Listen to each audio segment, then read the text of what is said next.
feeling pretty good now. You're coming back to form. Yeah, I think it was probably the fitness.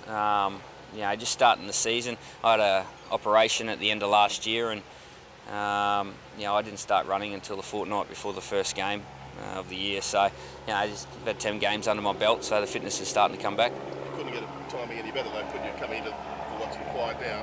Oh yeah, it's good coming into camp, playing some good football, but it's irrelevant what we've done in the past. It all matters what happens next Wednesday night and how we perform. We'll be judged on our performance next Wednesday night, and that's the crucial thing. That game, it just seems like they've got everything, nothing to lose in the win. It's the 100th game, Artie beats and this sort of stuff, and Suncorp. But in a funny way, there's all the pressure's on you guys to get it right, isn't it? There's plenty to lose. There's an origin to lose, so I think both teams have got a lot to lose, and there's pressure on both sides. So both sides are desperate to win this first game. It's to go 1-0 up in the series is a huge advantage. So I think both teams will be very desperate out there next Wednesday. Billy, Tony Williams has come out and said that he plans on terrorising you blokes when he comes on, particularly out wide late in each half. What sort of damage could he potentially do? Yeah, he's a great player. He's hit some form with the Dogs this year. He's such a big guy, and he's really hard to contain on those edges. So, when he comes on, I'm sure some of the boys in the middle would have done a lot of work. So hopefully we can contain him. But we've got a few big fellas ourselves that hopefully can come on at the same time and not only contain him but cause a bit of havoc ourselves. We asked you the other day about Jared Hayne. He's probably their key player, their key weapon, isn't he? And he does perform at State of Origin. That's something that a lot of people forget. Yeah, he certainly does. And big games he performs. It's fresh in my mind what he did last year in the World Cup final, and it was a great display. So it doesn't matter what position he's playing, he's going to get the ball a lot more at fullback, and we're going to have to certainly be on our game defensively to make sure we know where he is at all times. Do those changes to the New South Wales side mix up how you guys prepare at all? To be honest, we don't focus a lot on New South Wales.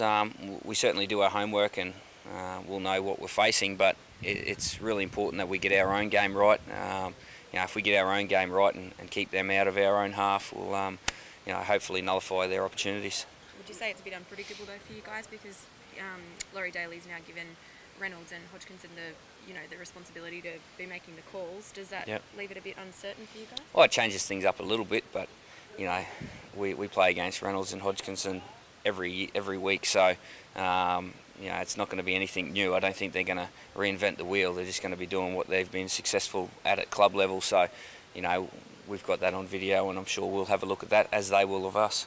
When you come into camp, you guys have an input into the training schedule, don't you? So it's a bit different. A day and a half off, like Tuesday, of course, or Tuesday with the last session with the ball. Yep.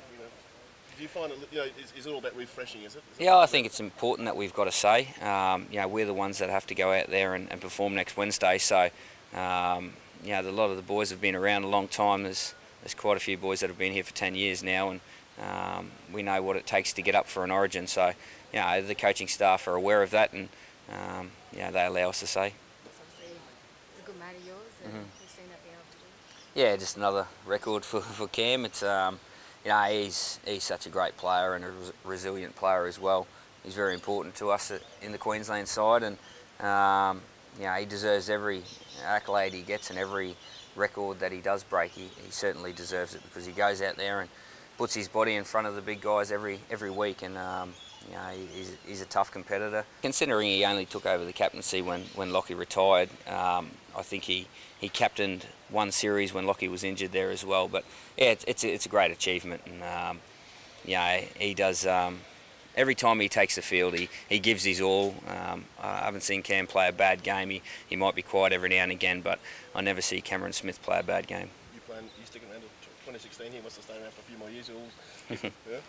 I'll get through this first game first, and then we'll look at the next one. Billy, what about it being the 100th game? I mean, do you think about that? Is that in the back of your mind, or have you spoken to the younger guys about how much of a special moment that'll be? Yeah, we've spoken about that as a group, and no, that's a huge occasion. To think 100 games ago, Artie Beetson led the first Queensland side out, and such a memorable occasion that was. And listen to the likes of Wally Lewis and Choppy Close in the team announcement. They're so passionate about playing in that game. So it was such a big occasion for Queensland that to be able to play in the 100th Origin is certainly one to remember.